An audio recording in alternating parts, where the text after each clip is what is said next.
Number 10 walls largest pearl. మనందరం మన beds కింద ఏమైనా వస్తువుల్ని పెట్టుకుంటుంటాము. కానీ ఫిలిప్పీన్స్ దేశానికి చెందిన ఒక చేపలు పట్టే అతను మాత్రం తనకి తెలియకుండానే ఒక పెద్ద నిధిని తన బెడ్ కింద పెట్టుకున్నాడు. అసలు విషయంలోకి వెళ్తే 2006లో ఇతను చేపలు పట్టడానికి సముద్రంలోకి వెళ్ళినప్పుడు తను వేసిన గాలం హూక్ నీళ్లల్లో ఇరుక్కుపోయింది. అప్పుడు అతను హూక్ ని విడిపించాలని నీళ్లలోకి దూకి స్పాట్ దగ్గరికి వెళ్ళాడు.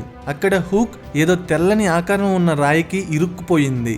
అప్పుడు అతను హూక్ ని విడిపించి ఆ తెల్లని ఆకారం ఉన్న రాయిని తనతో పాటు ఇంటికి తీసుకొచ్చుకుని తన బెడ్ కింద పెట్టుకున్నాడు. ఆ రాయికి అతను రోజు దండం పెట్టుకుని చేపలు పట్టడానికి వెళ్ళేవాడు. ఎందుకంటే ఆ తెల్లని రాయిని అతను అదృష్టరాయిగా భావించేవాడు.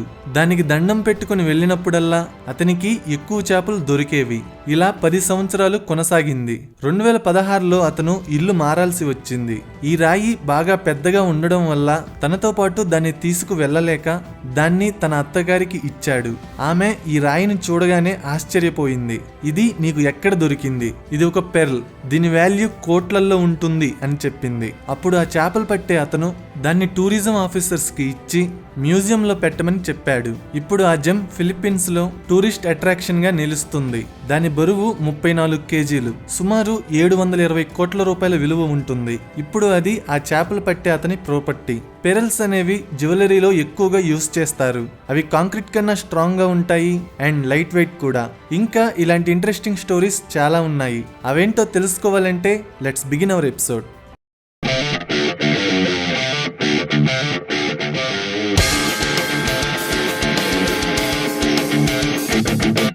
Number 9 uncle Sam diamond. అమెరికాలో ఉన్న crater of diamonds state park అనే ప్లేస్ కి ఒక చిన్న యూనిక్నెస్ ఉండడం వల్ల ఆ ప్లేస్ ప్రపంచ నలుమూలల నుండి ఎంతో మంది టూరిస్టులని అట్రాక్ట్ చేస్తుంది. ఆ యూనిక్నెస్ ఏంటంటే మీకు గాని అదృష్టం ఉంటే మీకు ఈ ప్లేస్ లో డైమండ్స్ దొరుకుతాయి. అసలు విషయంలోకి వెళ్తే అమెరికాలో జాన్ హడిల్స్టన్ అనే అతను తన పొలంలో పనిచేస్తుండగా అతనికి ఒక డైమండ్ దొరికింది. పొలంలో డైమండ్ దొరకటంతో అతని స్టోరీ అమెరికా మొత్తం బాగా వైరల్ అయ్యింది. ఈ విషయం తెలుసుకున్న 2 డైమండ్ మైనింగ్ కంపెనీస్ ఆ ల్యాండ్ ఓనర్ కి సంబంధించిన 37 ఎకరాలు కొనేసి మైనింగ్ స్టార్ట్ చేశారు. కానీ దొరికే డైమండ్స్ విలువ కన్నా మైనింగ్ ఇన్వెస్ట్మెంట్ ఎక్కువగా ఉండడం వల్ల ఆ 2 కంపెనీస్ 1952లో ఒక డెసిషన్ తీసుకున్నాయి. ఆ మైనింగ్ సైట్ ని పబ్లిక్ కి ఓపెన్ చేశారు. అంటే ఇక్కడికి ఎవరైనా వచ్చి వాళ్ళ అదృష్టాన్ని పరీక్షించుకోవచ్చు. మీకు గాని ఇక్కడ డైమండ్స్ దొరికితే ఇక అవి మీకే సొంతం. ప్రపంచంలో ఉన్న డైమండ్ మైన్స్ లో ఇలా పబ్లిక్ కి ఓపెన్ గా ఉన్నది ఇదొక్క ప్లేస్ మాత్రమే. ఇక్కడ 1906 నుండి ఇప్పటి వరకు 75,000 డైమండ్స్ దొరికాయి. వాటన్నిటిలో అన్నిటికన్నా పెద్దది అంకుల్ శామ్ అనే డైమండ్. 1924లో మైనింగ్ కంపెనీ ఉద్యోగి అయిన W.O. బాషం అనే అతనికి ఈ ప్లేస్ లో ఒక డైమండ్ దొరికింది. దాని బరువు 8 గ్రాములు. అమెరికాలో ఉన్న డైమండ్స్ లో ఇదే అతిపెద్దది. దీని వాల్యూ 25 కోట్ల రూపాయలు. సో మీరు కూడా మీ అదృష్టాన్ని పరీక్షించుకోవాలంటే ఈ ప్లేస్ ని ఒక్కసారి విజిట్ చెయ్యండి. ఇక్కడ యావరేజ్ గా రోజుకి 2 డైమండ్స్ దొరుకుతాయి. నెంబర్ 8 మీరు ఇప్పటి వరకు చాలా పెయింటింగ్స్ చూసుంటారు.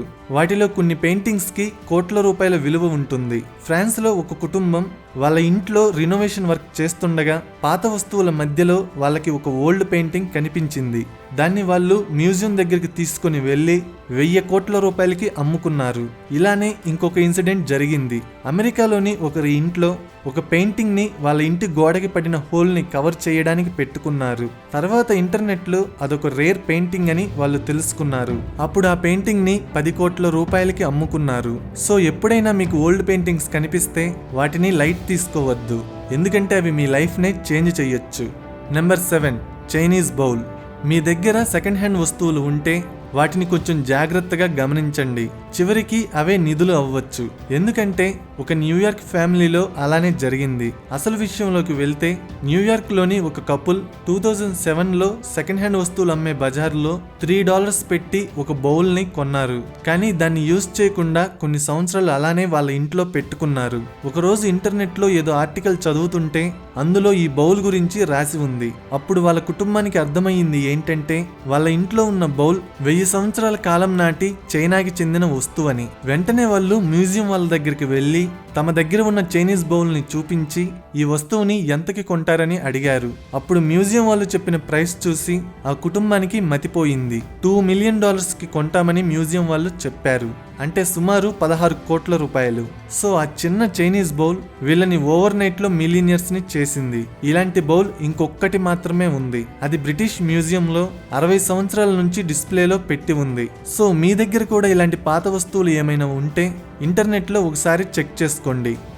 Number 6, comic books. ఒకరోజు అమెరికాలో ఉన్న వర్జీనియా స్టేట్కి చెందిన మైకేల్ అనే అతని ఇంట్లో వాళ్ళ ఆంటీ చనిపోయింది. 2 డేస్ తర్వాత అతను వాళ్ళ ఆంటీ రూమ్ ని సర్దుతున్నాడు. అప్పుడు అతనికి ఒక చిన్న బాక్స్ కనిపించింది. ఆ బాక్స్ ఓపెన్ చేసి చూస్తే అందులో 345 కామిక్ బుక్స్ ఉన్నాయి. సూపర్ హీరోస్ కి సంబంధించిన స్టోరీస్ ఉన్న బుక్స్ ని కామిక్ బుక్స్ అంటారు. ఆ 345 బుక్స్ ని అతను తన అమ్మగారికి ఇచ్చాడు. అప్పుడు వాళ్ళ అమ్మ ఆ బుక్స్ ని 2 భాగాలుగా విడదీసి సగం మైకేల్ కి సగం తన తమ్ముడికి ఇచ్చింది. ఒకరోజు మైకేల్ తన దగ్గర ఉన్న బుక్ ని తన ఫ్రెండ్ కి చూపించాడు. అప్పుడు వాళ్ళ ఫ్రెండ్ మైకేల్ కి ఒక ఐడియా ఇచ్చాడు. ఈ బుక్స్ ని ఎవరైనా రేర్ బుక్స్ కలెక్ట్ చేసే వాళ్ళకి అమ్మితే ఎక్కువ డబ్బులు వస్తాయని చెప్పాడు. అప్పుడు మైకేల్ తన బుక్స్ ని తన తమ్ముడి దగ్గర ఉన్న బుక్స్ ని తీసుకుని రేర్ బుక్స్ ని కొనే అతని దగ్గరికి వెళ్ళాడు. ఆ బుక్స్ ని చూడగానే కొనే అతను ఆశ్చర్యపోయాడు. ఇవి చాలా రేర్ బుక్స్, మీకు ఎక్కడ దొరికాయి?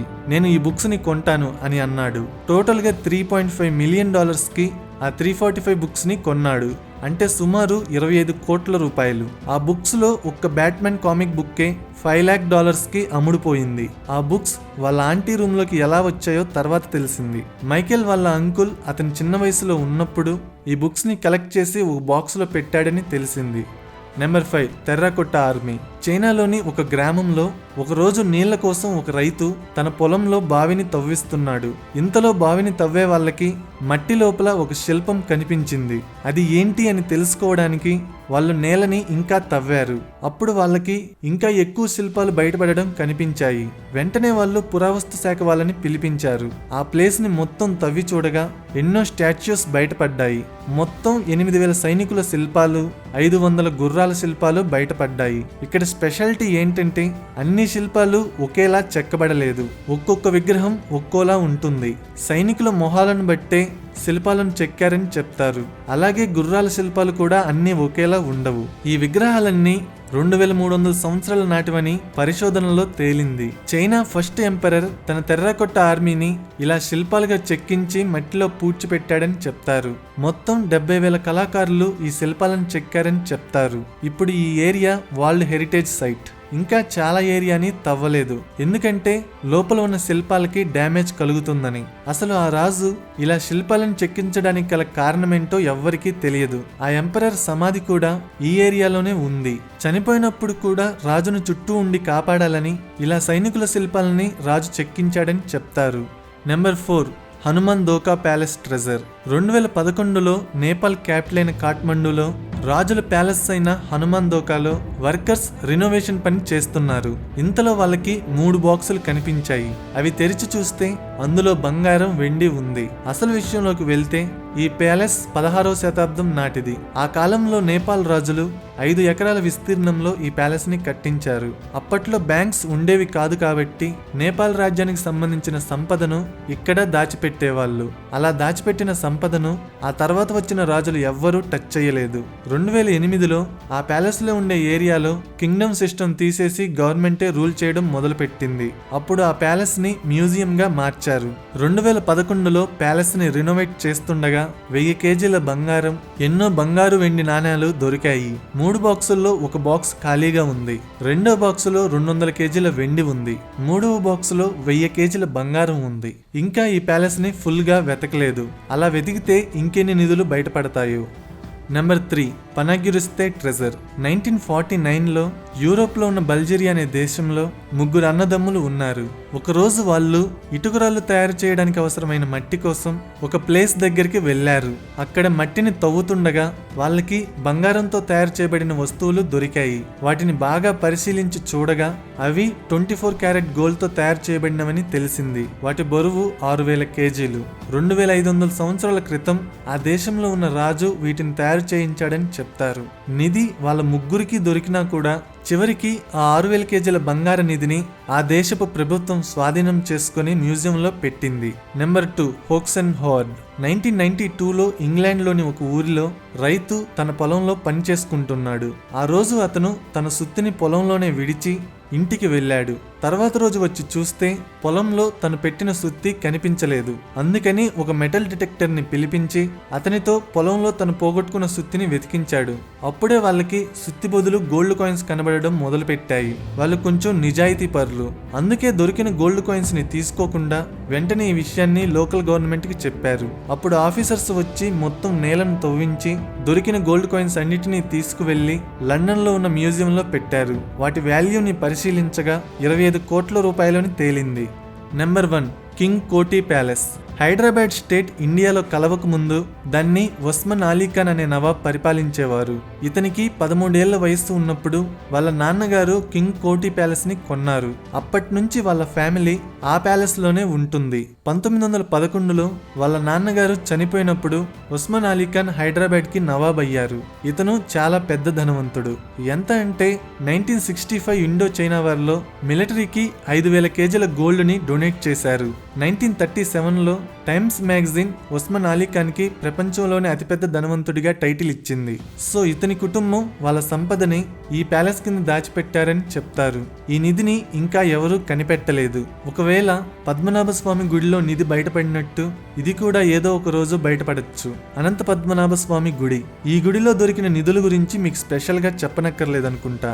ఎందుకంటే అక్కడ దొరికిన నిధుల గురించి మీకు ఆల్రెడీ తెలిసే ఉంటుంది. సో ఫ్రెండ్స్, ఇవే అనుకోకుండా కనిపెట్టిన నిధులు. ఈ నిధుల్ని కనిపెట్టిన వాళ్ళు ఓవర్ నైట్ లో కోటీశ్వర్లు అయిపోయారు. ఎక్స్ప్లెనేషన్ నచ్చితే వీడియోని లైక్ చేసి షేర్ చేయండి. ఇలాంటి ఇంట్రెస్టింగ్ వీడియోస్ కోసం ఛానల్ని సబ్స్క్రైబ్ చేయండి. For more updates follow me on Instagram and like my Facebook page. నా వీడియోస్ వాట్సాప్లో నోటిఫికేషన్గా రావాలంటే స్క్రీన్ మీద కనపడుతున్న వాట్సాప్ నెంబర్కి లైక్ ఇమోజీ సెండ్ చేయండి. Thank you.